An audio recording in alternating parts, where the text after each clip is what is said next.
ജീവിച്ചിരിക്കുന്നവനെ നിങ്ങൾ മരിച്ചവരുടെ ഇടയിൽ അന്വേഷിക്കുന്നതെന്തിന്? അവൻ ഇവിടെയില്ല, ഉയിർപ്പിക്കപ്പെട്ടു എന്ന കല്ലറയിങ്കൽ വന്ന സ്ത്രീകളോട് പറഞ്ഞതാര്? തിളങ്ങുന്ന വസ്ത്രങ്ങൾ ധരിച്ച 2 പേർ.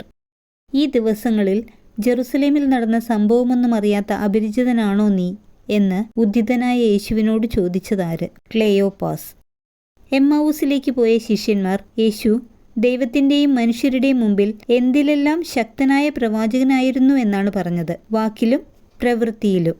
എമ്മാവൂസിലേക്ക് പോയ ശിഷ്യന്മാരോടൊപ്പം താമസിച്ച യേശുക്രിസ്തു എന്തു ചെയ്തപ്പോഴാണ് അവരുടെ കണ്ണ് തുറക്കപ്പെട്ട് അവർ യേശുവിനെ തിരിച്ചറിഞ്ഞത്? അപ്പമെടുത്ത് ആശീർവദിച്ച് മുറിച്ച് അവർക്ക് കൊടുത്തപ്പോൾ. യേശു ശിഷ്യഗണത്തിന് പ്രത്യക്ഷനായി ആദ്യം അരുളി ചെയ്തതെന്ത്? നിങ്ങൾക്കു സമാധാനം.